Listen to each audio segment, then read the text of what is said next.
Na mão? Já cá espaço. Não está aqui a Groenlândia, não tinha espaço para a Groenlândia. Aqui, curiosamente, a Nova Zelândia está tão perto do Polo Sul como Portugal está do Polo Norte. Portanto, esta parte aqui em cima, aqui em baixo está encurtada. Não interessa. Não vou pôr-me aqui a corrigir o que é que falta, porque estava a dizer há bocadinho que só aqui as Filipinas são 8.000 ilhas, não saímos daqui hoje. Não pus também Cabo Verde, Cabo Verde principalmente, e Morto na Fralda. Bom, não interessa, eu fiz isto não foi para me estar a divertir, é por causa deste grupo. E eu vou fazer um jogo com vocês, para ver se vocês chegam lá. Um enigma, uma adivinha. Há um grupo de caçadores que montam um acampamento. Ok? Andam 100 km para sul. Chegam a esse ponto e começam a andar para este. E andam mais 100 km para este. Chegam a esse ponto, matam um urso. E regressam com o urso ao acampamento. Ao todo percorreram 300 km. A pergunta é, de que cor é que era o urso?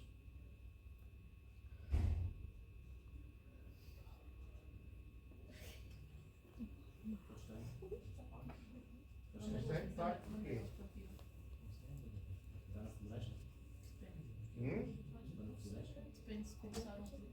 É só o que eu disse chega.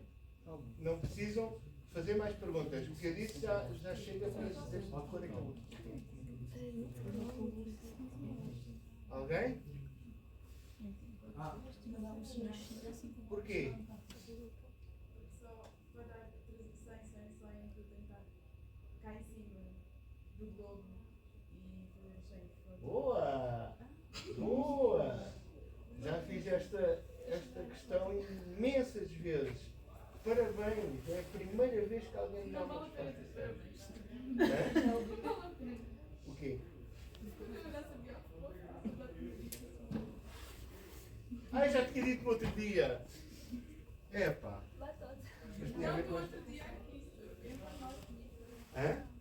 Só disse isso ao curso de farmácia. Isso mais passado. Ah, você anda a espiar. Não? Não, assim, por causa desta parte eu fiz a mesma coisa com o curso de farmácia. Oi? Ela faz O urso é branco porque o acampamento só pode estar no Polo Sul. Porque se estiver noutro sítio qualquer do planeta e as pessoas descerem a 100 km e andarem 100 km para o lado, quando regressam têm que regressar sempre mais do que 100 km. Certo? Um triângulo assim, este lado é sempre maior do que os outros. Então podiam fazer 300 km ao todo. Só podem fazer 300 km se descerem para sul. E depois, quando andam para este, andar para este não é andar a direito, é andar sempre em cima do paralelo. E em cima do paralelo é curvo. Como é curvo, quando regressam fazem a mesma coisa. E como é que a gente sabe que o urso é branco? Já está. Podiam haver ursos brancos a viver aqui, podiam haver ursos pardos a viver aqui, mas não há. Aqui só há ursos brancos. Ursos pardos já há aqui, mas aqui, logo no norte, no extremo norte só existem ursos brancos. Então, os ursos brancos existem aqui para cima. Porquê é que não há ursos brancos aqui? No deserto de Saara. Porquê é que não existem? Por conta das condições climáticas. Eu deixo ali, pensei que já tivesse assinado. Vocês, porquê é que não existem ursos brancos no Saara? No deserto de Saara?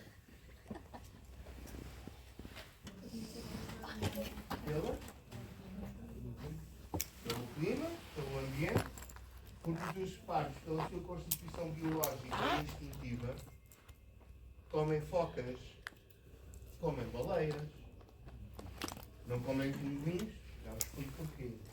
Comem focas, comem baleias. Não comem insetos, que era a única coisa que provavelmente eles tinham para comer no deserto do Saara. Não suportam determinadas temperaturas de calor por causa da sua própria constituição, da camada de gordura que têm, da sua condição fisiológica e instintiva.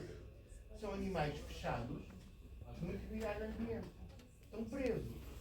Não podem sair dali. Ok. Se vivessem aqui, para conseguirem viver aqui, tinham que ser como nós. Ter câmaras frigoríficas para estarem frescos. Importar focas. Não têm cultura, não podem fazer isso. Não importam o que exportam. Não têm um animal, ao contrário, que só consegue viver no calor, não tem ar-condicionado. Se for um animal que só consegue viver no calor, não tem roupa. E depois todos os animais não humanos, estão presos num determinado território. Porquê é que os ursos-pardos não comem pinguins? Porque não há pinguins no norte. Os pinguins estão todos daqui para baixo. O urso-pardo só viu um pinguim se por acaso o levarem no jardim zoológico à jaula dos pinguins. O urso-pardo selvagem nunca viu um pinguim na vida. Não há pinguins onde eles vivem. Onde é que vivem os rinocerontes? Na savana. Em toda a África?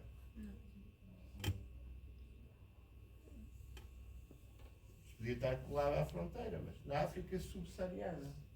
E já agora numa floresta, no meio da Índia, que é a floresta de Gir, onde vivem os últimos sobreviventes dos leões que não são a mesma subespécie que vive em África, são a subespécie que estava nos circos romanos a matar os cristãos e a comer os cristãos, porque havia no sul da Península Ibérica, inclusive em Portugal, há imensos anos atrás.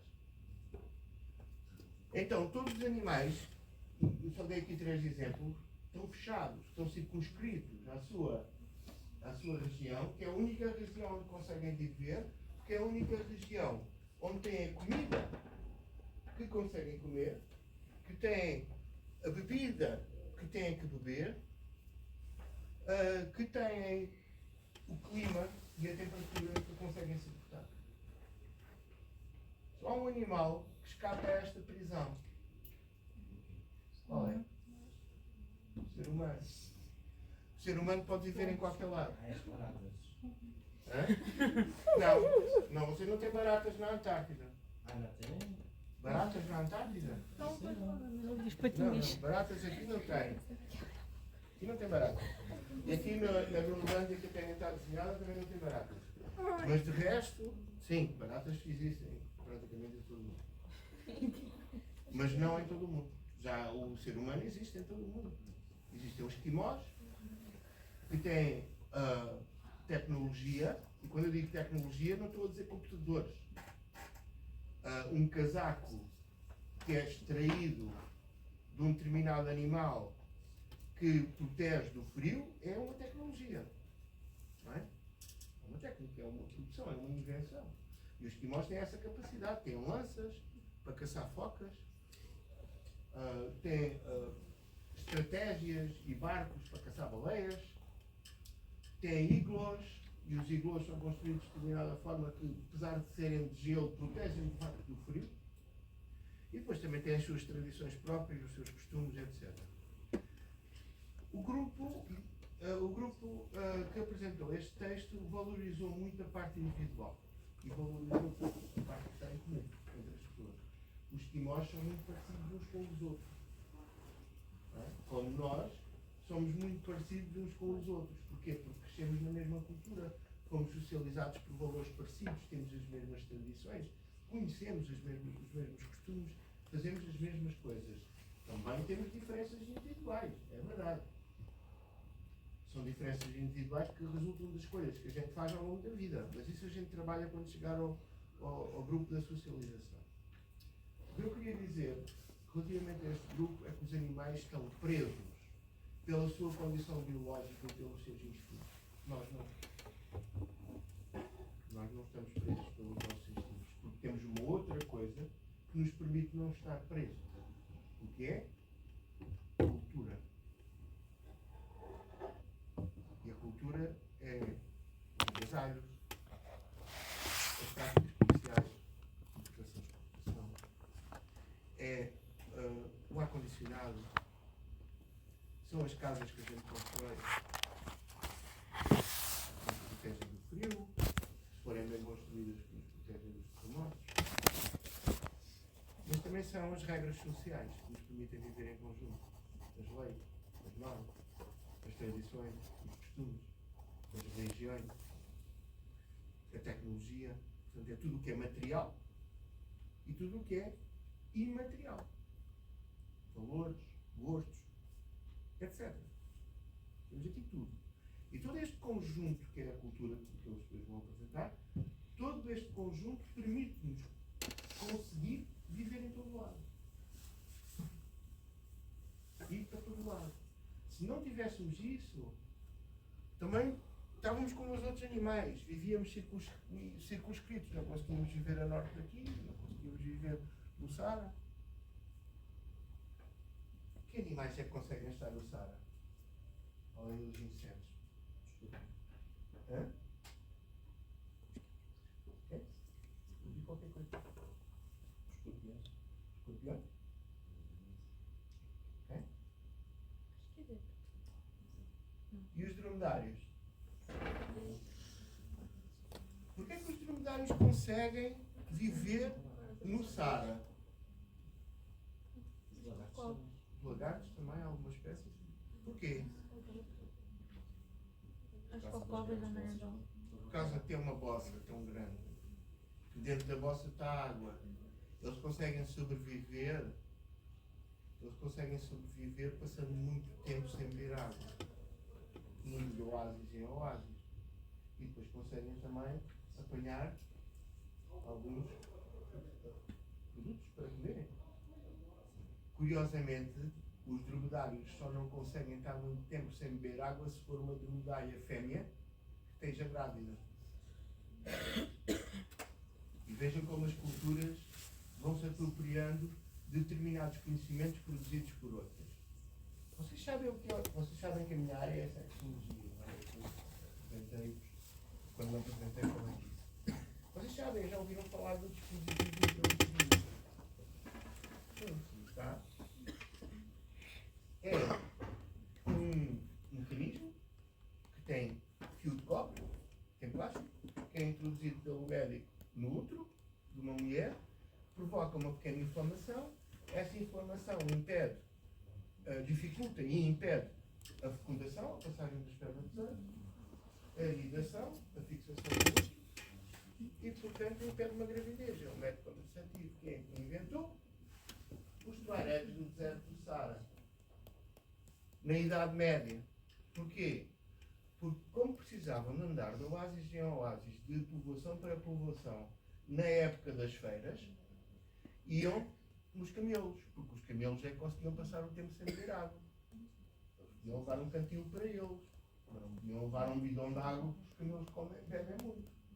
Mas como as dromedárias, quando estavam grávidas, não podiam caminhar longas travessias, eles apanhavam pedras do chão, era uma prática cultural, e introduziam com o braço no útero das dromedárias, largavam as pedras no útero e as dromedárias não engravidavam. E como não engravidavam, naquela altura do ano, eles podiam utilizá-las para andar a transportar mercadorias de um lado para o outro.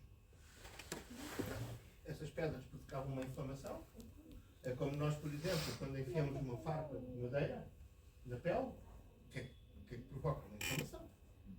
E o organismo faz tudo para expulsar, desenvolve pus, e nós às vezes esprememos e às tantas sai, e ao sair começa a cura. Mas enquanto estiver lá é um objeto estranho que não pertence ao corpo. Não pertence ao corpo, o corpo faz tudo para o expulsar. E portanto era isso que os colegas faziam, é isso que os médicos fazem hoje em dia. Quando as culturas às vezes vão depois herdando e aperfeiçoando aquilo que tem umas de outras. Mas isto para dizer que o ser humano não se rege só pelos seus instintos. Mas têm instintos ou não têm instintos? Nós temos instintos, como os outros animais, ou não temos? Temos. A dizer que sim. Então e o instinto de matar? Nós somos assassinos ou não somos?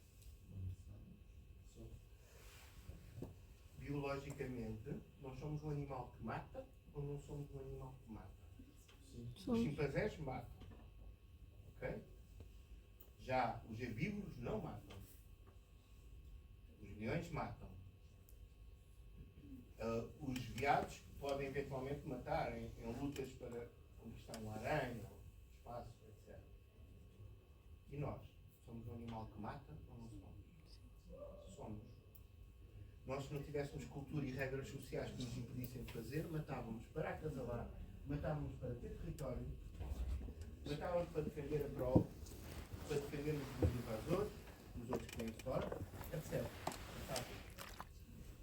Não matamos porquê? Porque temos regras que são cultura que contrariam os nossos instintos que não são cultura, são natureza. A cultura e a natureza são coisas completamente opostas. Cultura são as regras, as normas, as leis, as tradições e depois todo aquilo material que eu falei. Depois falamos disso do vosso. Agora, a cultura é que faz com que nós consigamos reproduzir, deixar sob controle os nossos instintos, mas nunca os deixamos de ter. Vamos ser sempre assim. Podemos viver numa sociedade que proíbe o adultério, que proíbe uma mulher ou um homem de casar com outra pessoa que seja virgem e obriga a aquela pessoa a ser fiel a vida inteira. Podemos ter essa regra social? Não temos. Mas podíamos ter essa regra social, se fosse esse o caso. Já tivemos. Há 200 anos atrás, não se aceitava que uma mulher casasse com uma virgem, não era aceitável e não era possível o divórcio, não era aceitável o adultério, era tudo contra as regras, foram apanhadas.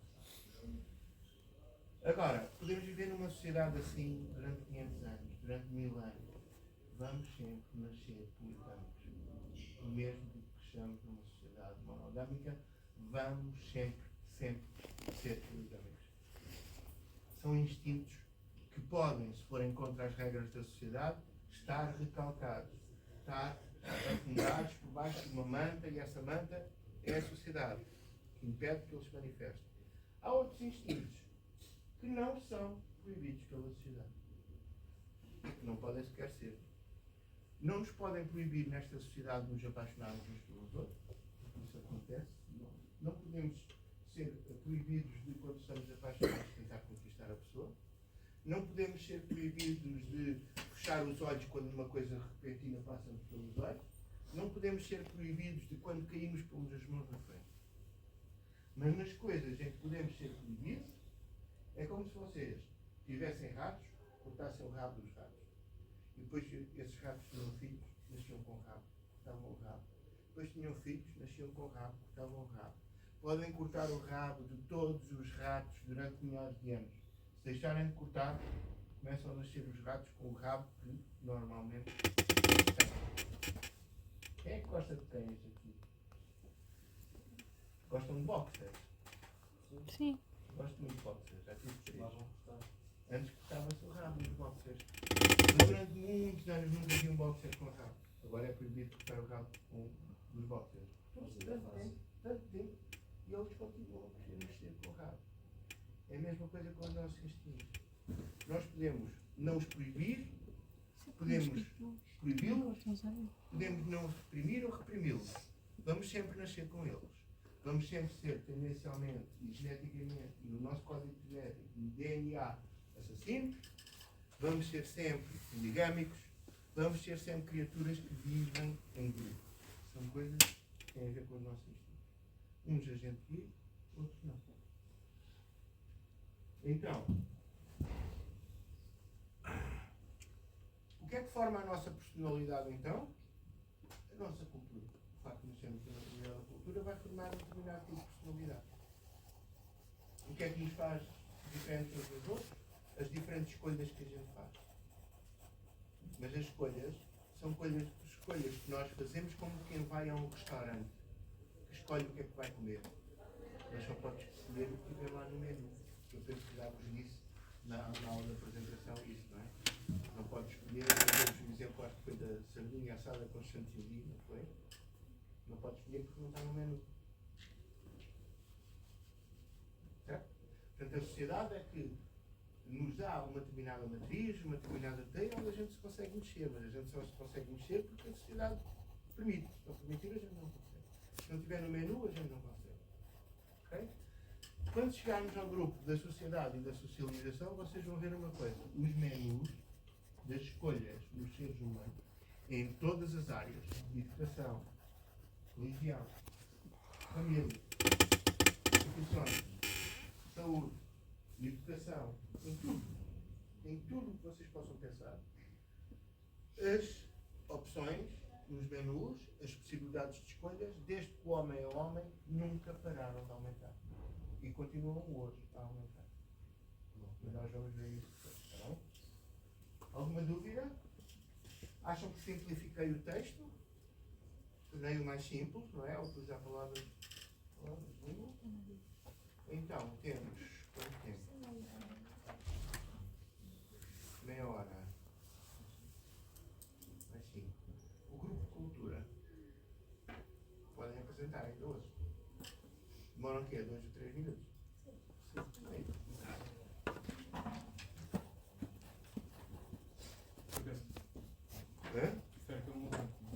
Não, neste caso, epá, se você garantir que está a ser visto por toda a gente, pode falar aí. Se houver pessoas que não conseguem ver, tem de vir para aqui. Portanto, levante-se.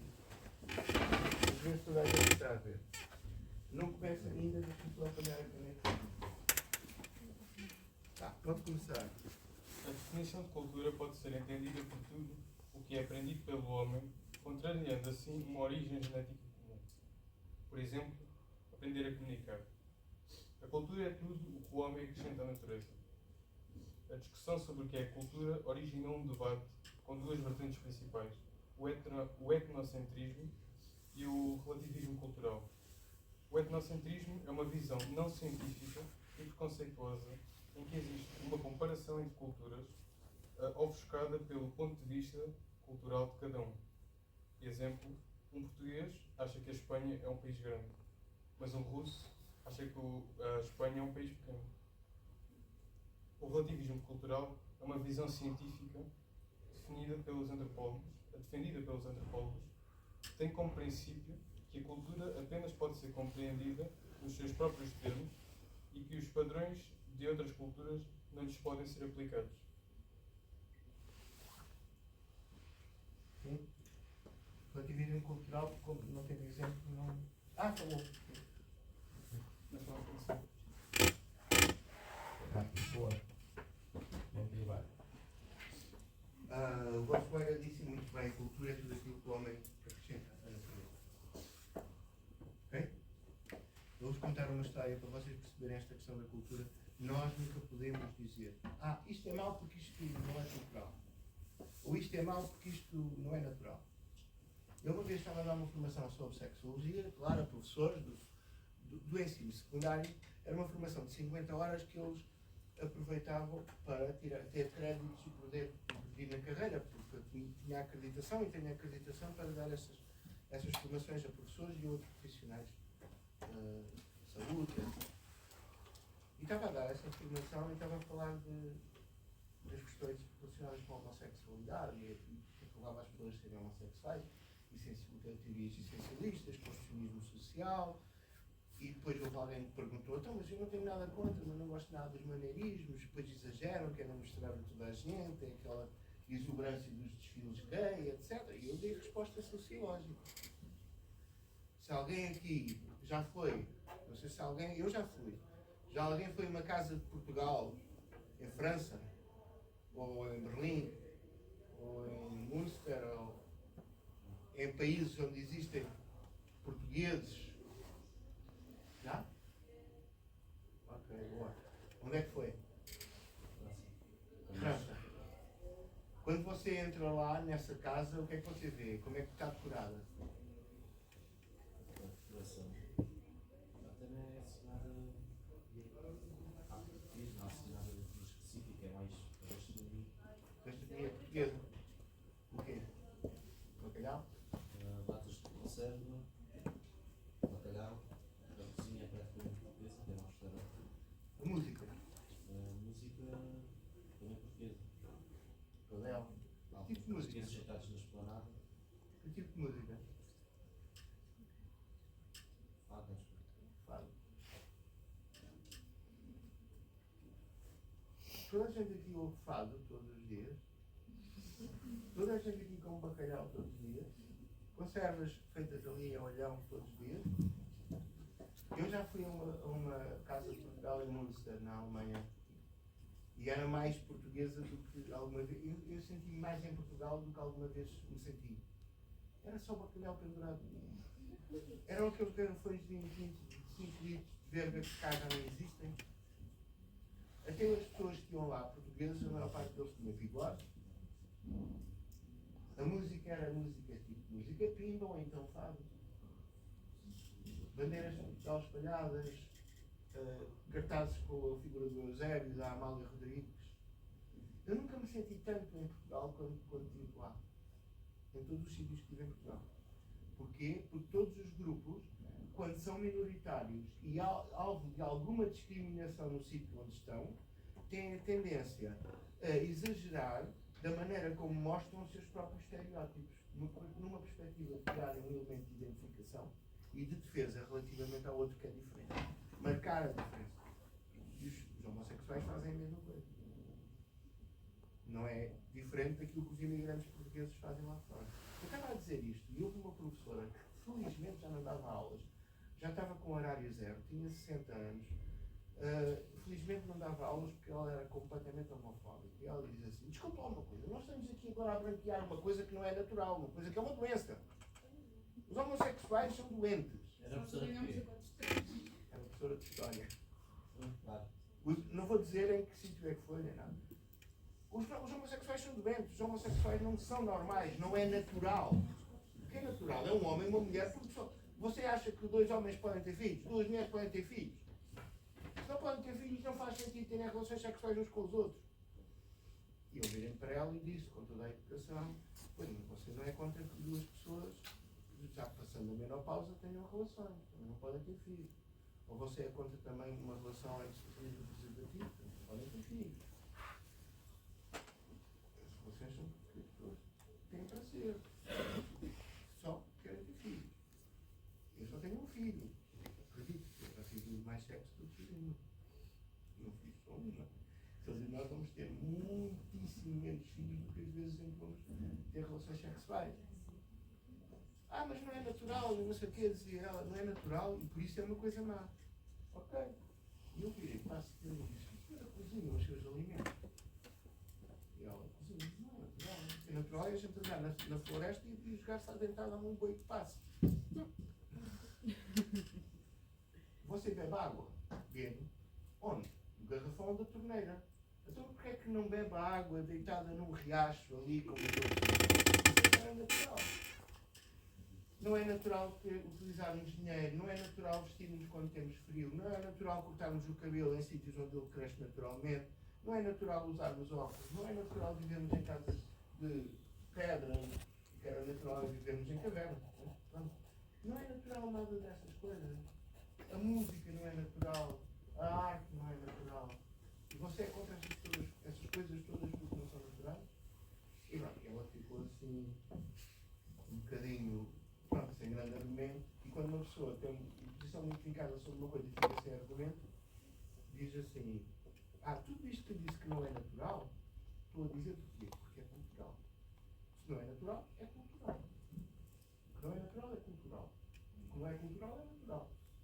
Ponto final. E acho que ela dizia, você gostava de ter um filho ou uma filha que casasse que fosse homossexual?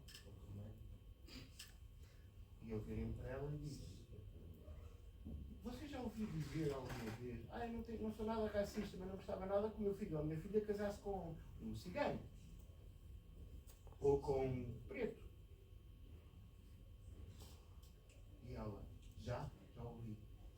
utilizem mesmo estes termos, não utilizei o politicamente correto, utilizei estes termos.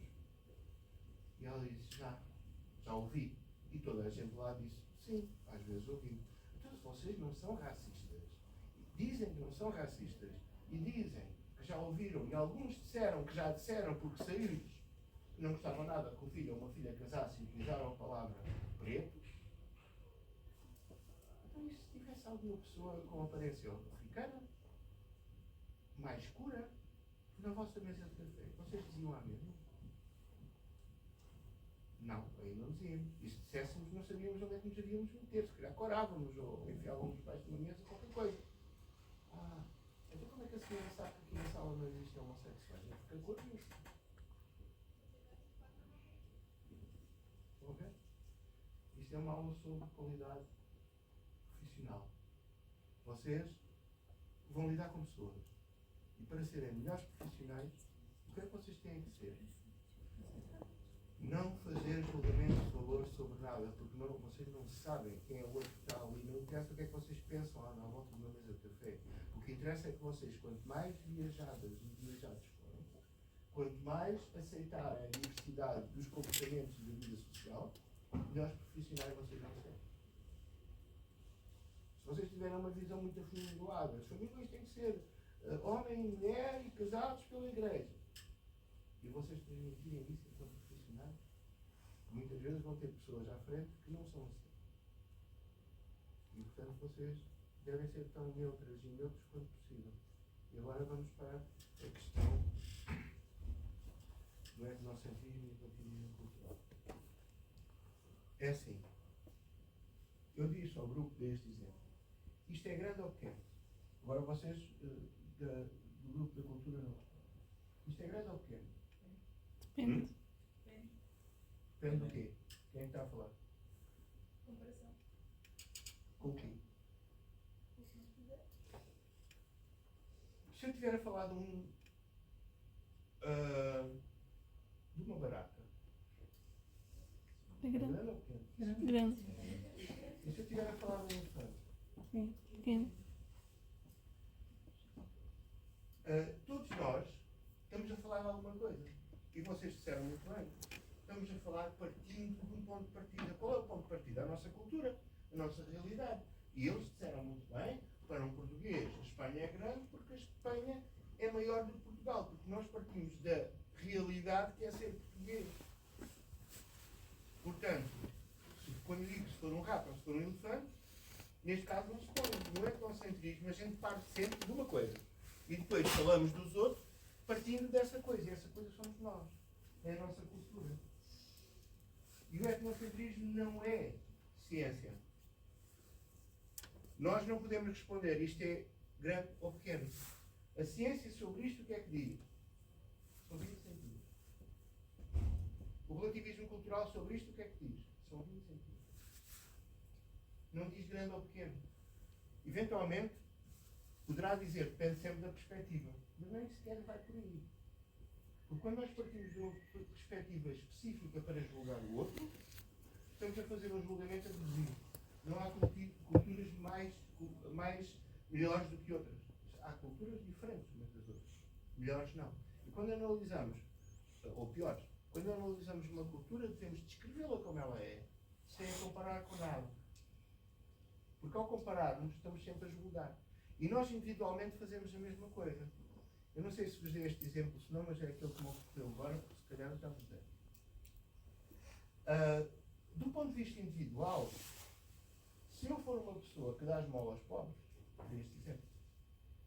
Se eu for uma pessoa que dá esmola aos pobres e tiver à minha frente uma pessoa que não dá esmola aos pobres, para mim aquela pessoa pode ser vista como egoísta. É um egoísta. Ok? Sim, dei exemplo, agora estou-me a lembrar por causa do pão duro, não é? É pão duro, é sovina, Pronto. Do ponto de vista da pessoa, fala de mim como, olha, este dá dinheiro aos outros, se calhar para comprarem droga, não sei o quê, ou para comprarem bebida, quase certeza que não vai, só tem dinheiro. A pessoa avalia-me do ponto de vista daquilo que ela é e eu avalio o outro do ponto de vista que sou. Isto é egocentrismo. O etnocentrismo é a mesma coisa, mas em vez de falar da pessoa, O ponto de partida da pessoa vale o ponto de partida da cultura. Perceberam?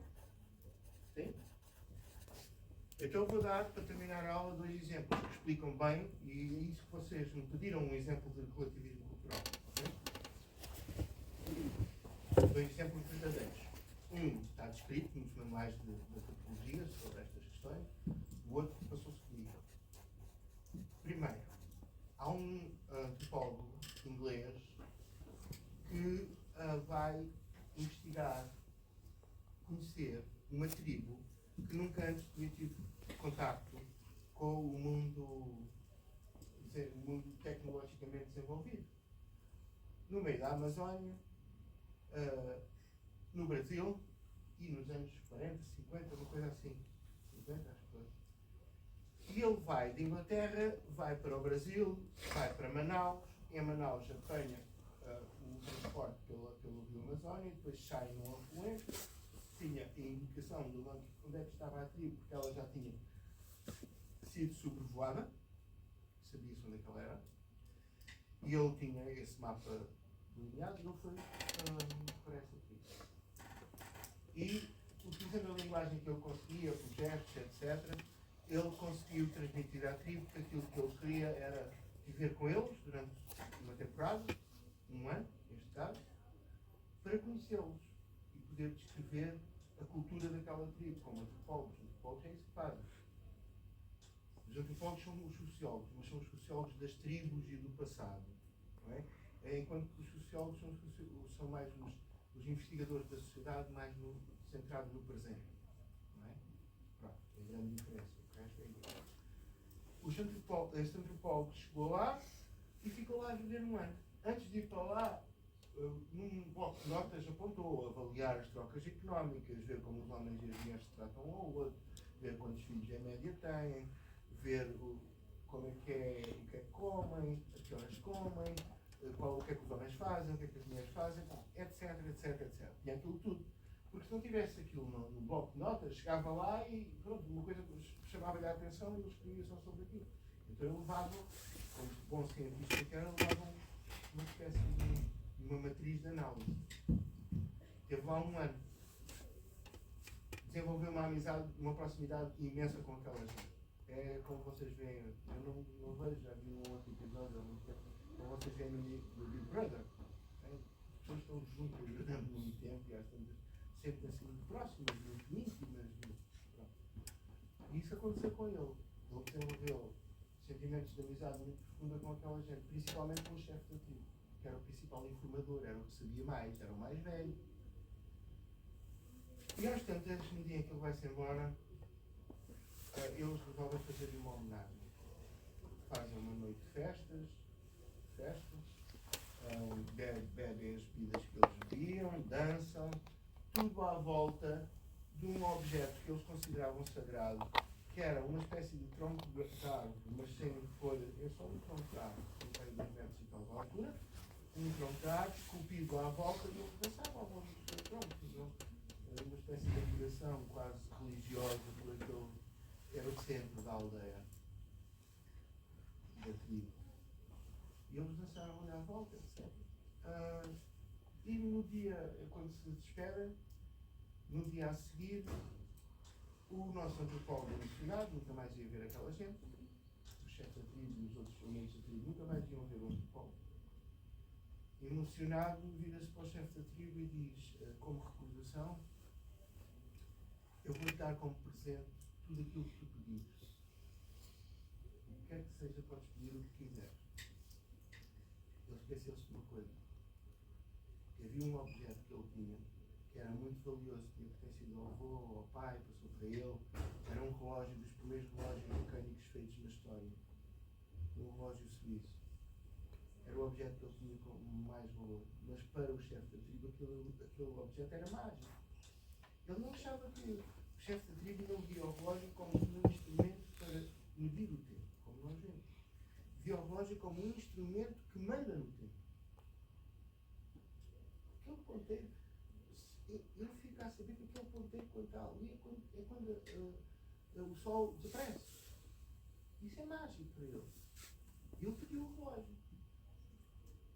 O O antropólogo já tinha prometido que dava o relógio e o relógio. E quando se vem embora, por um lado com saudades do grupo com quem tinha estado, mas por outro lado sempre a pensar: o meu relógio, eu dei o meu relógio. O que é que o chefe da tribo fez quando recebeu o relógio? Pegou no relógio e pôs em cima daquele tronco. E ele a pensar: mas o relógio serve para ver hora. Está em cima de um tronco de árvore. Não está a servir para nada. E depois na Amazónia, chove todos os dias. O tempo é muito, assim, úmido. O relógio já está estragado. Eu andei a dizer, durante este ano inteiro, do tempo do clima, para que ele não se estrague. Apenas eu tirei algumas vezes para mostrar ao chefe da tribo, por isso ele conhecia o relógio. E agora, o relógio está num sítio em que não serve para nada. Eu estou a caminho de Inglaterra e de certeza que a esta hora o meu relógio já está irremediavelmente danificado. Para o isso, dizia eu, um relógio que não serve para aquilo que ele é feito, ver horas, e que está em cima de um tronco de árvore onde nem sequer ninguém o consegue ver. Isto é etnocentrismo. E vocês vão perceber porquê. Ele chegou a casa e estava a escrever o seu livro, com o relato daquilo que tinha observado na tribo. E a pensar no relógio. Estar num sítio que não serve de nada. E às tantas estava a escrever, levanta os olhos, olha para a lareira dele, e em cima da lareira o que é que ele tem preso na parede? Um arco e flechas. De uma tribo onde ele tinha estado. E pensou: estou a ser parvo, estou a ser etnocêntrico, não estou a ser nada cientista. Todas as sociedades humanas, quando utilizam como ornamento algo que é útil para outra sociedade, utilizam-no como ornamento. Ele não utilizava aquele arco e flechas para caçar. E a tribo não utilizava o relógio para ver horas. E o arco e flechas acaba por ser mais importante do que o relógio. Porque o arco e flechas era um instrumento para obter comida. O relógio não. Ok? E ele aí mudou do etnocentrismo para o relativismo cultural. Eu não posso julgá-los. Eu posso descrever o que é que o relógio é para eles. Eles podem, se houver cientistas de outra tribo, descrever o que é que o arco e flechas é para elas. Mas eu não posso dizer que eles são parvos, eles são idiotas, eles são estúpidos. Eu não gosto do sítio de uma comida. Eu faço a mesma coisa com o arco e flechas. Receberam um exemplo do etnocentrismo e do relativismo? E agora vou contar a história que se passou comigo. E acabamos a aula com esta história. Foi, eu no âmbito da Associação para o Planeamento da Família, nós detectámos há uma data de anos atrás que havia algumas pessoas da comunidade guineense em Lisboa que detectou-se que praticavam a excisão nas filhas e nas netas. Sabem o que é a excisão? Não? É o corte à abação do clitóris. É a circuncisão feminina. Chama-se excisão. E há vários tipos de excisão. É a abação do clitóris, algumas é a abação dos pequenos lábios, outras é a abação também dos grandes lábios, outra há uma forma de cozer a entrada da vagina. É uma coisa que nós, europeus, e não só europeus, não aceitamos. É uma coisa que a gente não aceita. Não há razão nenhuma médica, clínica para fazer, só prejudica as pessoas, provoca mortes no parto, quando isso acontece, com sangramentos horríveis, quando há essa forma de apertar, ou de cozer, no parto, dificuldades nas relações sexuais, se é o clitóris também é dificuldade ou impossibilidade de haver orgasmo e prazer sexual, viola os direitos da mulher, tudo. E então nós desenvolvemos um projeto para abolir a circuncisão, ou melhor, a excisão feminina. E reparem, mais uma vez, um exemplo de etnocentrismo, relativismo cultural. Também não há razões nenhumas para fazer a circuncisão num bebê, num menino. Mas em determinadas culturas, Estados Unidos, por exemplo, e em determinadas religiões, há essa prática, porque a gente aceita e não fala tanto disso. É claro que não é tão grave como a excisão. Não impede o prazer sexual, por exemplo. Mas também não tem utilidade clínica nenhuma, a não ser em casos específicos. Porque é que a gente não contesta isso? Porque quem faz é rico. Porque quem faz vive com os ricos. Porque quem faz é uma religião muito bem instalada na vida. E por isso não se critica. Ok? Entre os outros diferentes, a gente está à vontade para criticar. Então, convidámos uma senhora de Mogadishu que tinha tirado, era uma enfermeira, que tinha tirado o curso de licenciatura em Paris, tinha voltado para a terra dela, ela própria era excisada e começou a desenvolver uma luta contra essa prática cultural, essa tradição. E tornou-se conhecida por isso, na Somália. Ela ia de aldeia em aldeia, tentar convencer as pessoas a não praticar essa tradição.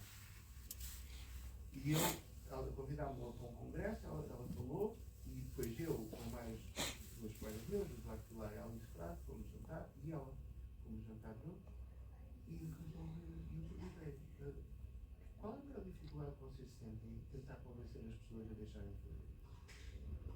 E ela disse-me, a maior dificuldade é que essas pessoas já têm algum contacto com aquilo que é o Ocidente, já veem novelas, já veem